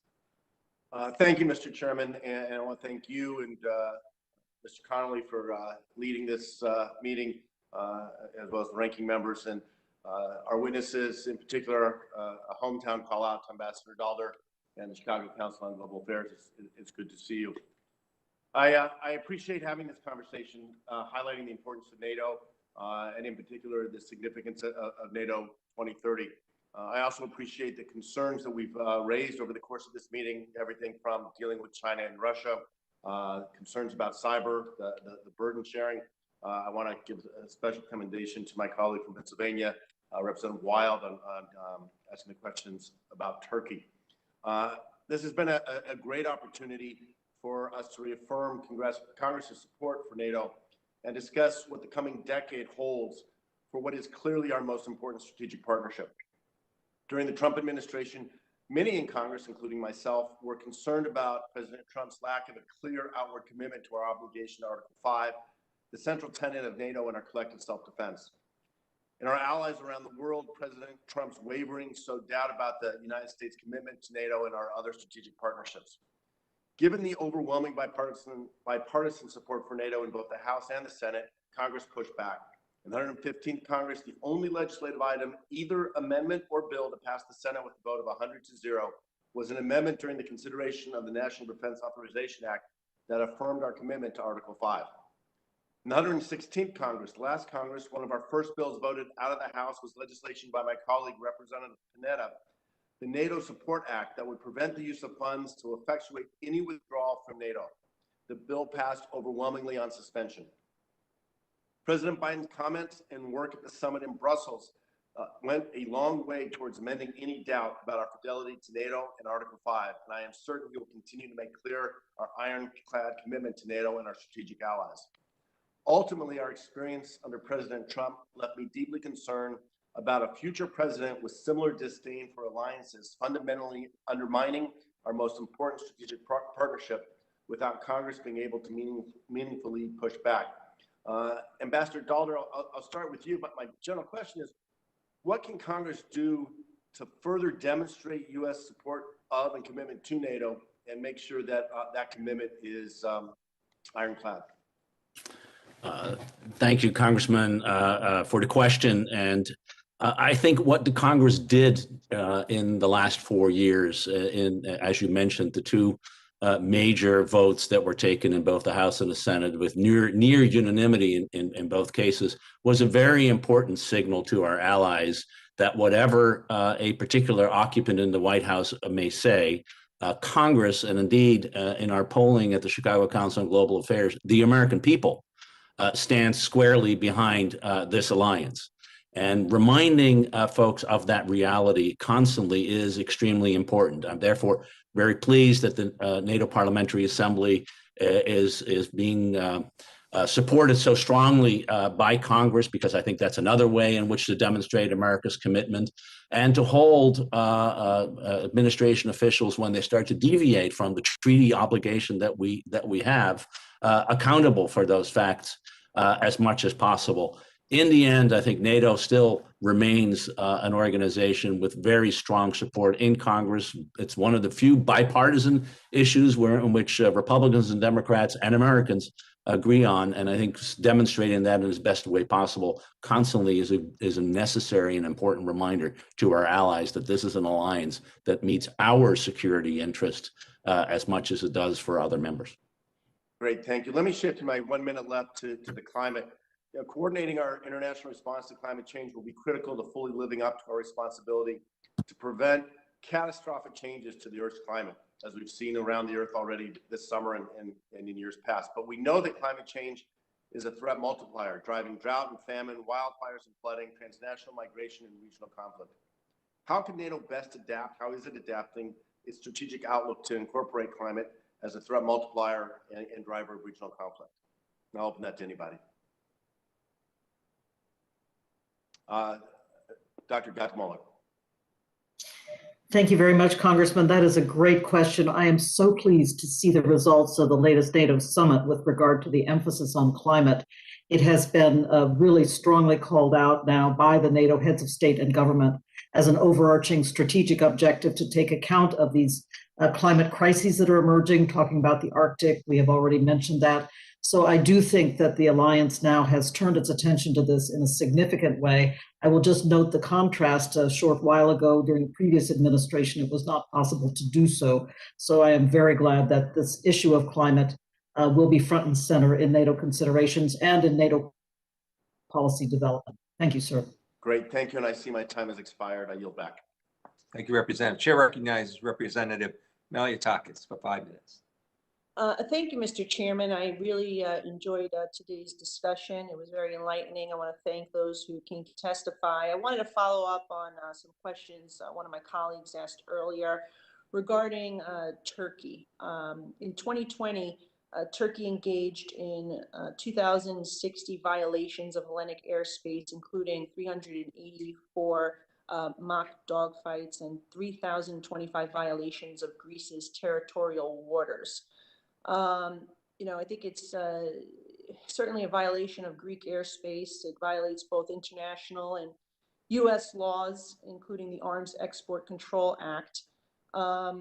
In addition to that, we saw the United States government impose sanctions on Turkey in December 2020 for Turkey's purchase of Russia's S-400 system. And also, Turkey now openly supports Hamas, a widely designated anti-Israel terrorist organization, and has aided and abetted ISIS, and that's well documented. Certainly not only do these things violate international and U.S. law, but it's also against one of the endorsed priorities that resulted from the NATO 2030 initiative. And so I know Mr. Rasmussen has already commented. I'd love to hear from the other guests today if they believe that these actions undermine the integrity of NATO, and what can and should NATO do to address these violations by one of its members.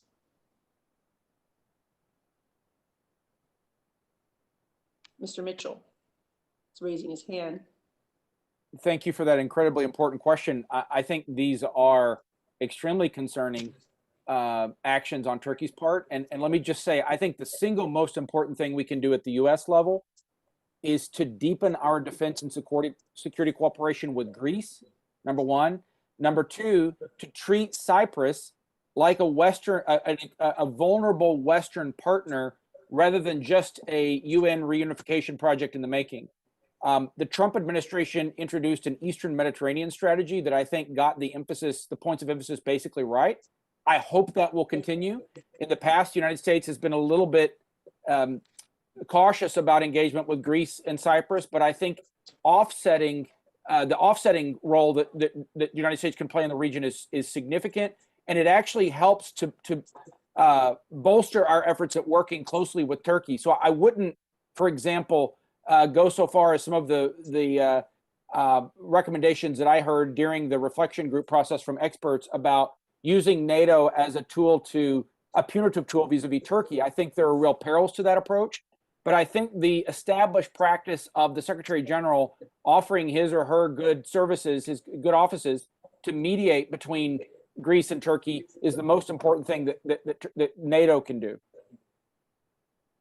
Yeah, yes, Mr. Rasmussen. Yeah, if I may add to this, just the following reflection. I think what we have seen in the Middle East is what happens when the United States retreats and retrenches. Namely, you will leave behind a vacuum, and that vacuum will be filled by the bad guys. That's exactly what happened when the US disengaged in Syria. Who moved in? Turkey, Russia, Iran. So I can only recommend stay engaged, demonstrate determined American global leadership. That is a way to keep the autocrats at bay. Yeah, I mean, I believe that NATO and the Western Alliance need to call out Turkey for their ties in support of terrorist groups, but also for their aggression in the Mediterranean and Aegean. I have one last question, which I'm going to try to squeeze in quickly. NATO has identified a need for anti-submarine warfare capabilities to combat a growing adversarial submarine threat, specifically from an increased Russia presence. Currently, the U.S. Navy fills a lot of the mission requirements for NATO with its fleet of P-8 Poseidon aircraft. I was wondering if you can talk about the existing submarine threat and the requirement for NATO to address a capability gap. Mr. Daalder, if he's available, or yes, Mr. Daalder. Thank you, Congresswoman. I think the growing submarine threat from the north, just building on what Secretary Rasmussen said with regard to the Arctic more generally, is of greater concern. For the first time in decades, we're worried about the GIUK, the Greenland, Iceland, UK gap being penetrated easily by submarines. So we need a response to that. And the best response is what NATO is trying to put together, which is like it has done with AWACS, like it has done with ground surveillance systems, is a NATO capability which shares the responsibility and the funding for an anti-submarine capability that will be able to operate not only in the north, but around the seas to defend the United States, to defend NATO and the countries. The U.S. will contribute to this, but I think the NATO countries don't have the resources to just buy these P-8 and other capabilities by themselves, and doing it collectively, as it's done with air transportation, as it's done with AWACS, as it's done with ground surveillance systems, is the way for NATO to contribute best to the security of the North Atlantic area. Thank you. And thank you, Mr. Chairman, for allowing him to complete the answer. Appreciate it. Thank you. Finally, the chair recognizes Representative Muser for 5 minutes.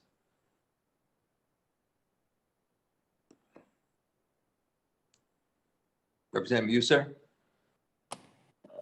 Yes, thank you. I was taking it off mute. Thank you, Mr. Chairman. Thank you to our ranking members. Certainly, thank you very much to our witnesses.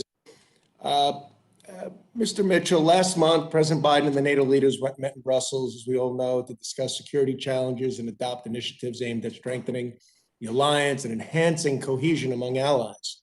The leaders, for the first time, identified China as posing systematic challenges to alliance security and the rules-based international order, and underscored the NATO's relationship with Russia as at its lowest point since the Cold War. NATO's increased focus on China and Russia will be critical to the success of the alliance going into NATO 2030. However, more needs to be done to ensure our efforts are being matched by other NATO nations. So, Mr. Mitchell, were you satisfied with NATO's response, specifically to China, from the summit? Well, thank you for that question, sir. I think it made important contributions, but there's far more that needs to be done. It was a productive summit, and I think specifically on the subject of China, the most important thing that happened was this is the first NATO document that I'm aware of that went as far as it did in acknowledging the threat from China. So that's clearly an important step in the right direction. I think what's missing at this point, and it's been alluded to already in today's conversation, is an indication of what NATO is really willing to do to take on the question of the threat from China. There are a number of NATO allies who don't want to see NATO play a more forward-leaning role on China. They want to reserve, in many cases, they would wish to reserve that as a competency for the European Union. I think it's a minority of allies, but it's their concerns are effectively impeding progress on a more substantive agenda. And I think you see it in some of the recommendations from our report on China, which were very specific, that didn't make it into the communique. I mentioned the idea of a coordinating platform similar to the Cold War era COCOM structure, where the North Atlantic Council could air concerns about Chinese behavior, even when NATO itself is not necessarily the tool that's being used to address those concerns, maybe even alongside the European Council. I think there are steps like that that are well within NATO's reach. In the conversation today, we've talked about efforts to improve NATO's technological edge, engage more with Indo-Pacific partners. So, in short, I think the leaders' meeting last week was an important step in the right direction, but there's far, far more that needs to be done on China. Sure. No, I certainly agree. And that was my next question. Is there consensus within the alliance? I'll ask this and quickly. You mentioned a few things there. What would you recommend the Biden administration to do to try to gain such consensus? Well, I think the lead up to the update of the strategic concept is a tremendous opportunity for the United States. And I think the Biden administration, in its outreach to NATO allies in that process of updating the strategic concept, has an opportunity, for example, to add a fourth core task. I say add one because we heard from almost unanimously from capitals across NATO a desire to preserve the existing NATO core tasks, but I think adding a new one that helps to bring in the great power competition frame and helps to bring in the China question would be a logical step in the right direction. I think the administration can do a lot also to continue the Trump administration's momentum in making China a central topic in transatlantic conversations at both the NATO and the EU level. And I think, for example, keeping up the momentum on the Clean Network, which effectively jettisoned Chinese Huawei and ZTE 5G operations from a majority of European countries. I would keep up that momentum. But within a NATO context specifically, I would emphasize the need for a comprehensive China strategy that outlines the steps that NATO can take to rebut or guard against Chinese activities in the areas of SACEUR's responsibility that impact readiness, interoperability, and secure communications. I think there's a lot of low-hanging fruit there, and so I would invest the political efforts on the handful of allies that are the most resistant. Great. The concern of Hong Kong, or shall I say, the idea of Taiwan, perhaps moving in the direction or China imposing itself on Taiwan in the manner it has with Hong Kong. What would you think NATO's response would be to that, and how much of a hypothetical is that at this point in time? Well, I think it's a very real concern, and I think from NATO's perspective, there are two things. First, on human rights. I'm sorry, but we're up against a hard stop, and we're over the time period. I didn't have a clock. Excuse me, Mr. Chairman, I yield. That, in writing, I want to thank Representative Muser too for his questioning. I want to thank all the members of our committee for their participation. I want to thank my co-chair for the hearing, Representative Conley, for working so hard to organize this hearing, and the members of the NATO Parliamentary Assembly that participated as well. It's been an important hearing and a forward-looking hearing and a discussion that will be ongoing. So our period for questioning is now concluded. The members of the committee will have 5 days to submit statements, extraneous material, and questions for the record, subject to the limitation of the rules. I want to thank again everyone for participating. And with that, this hearing is adjourned.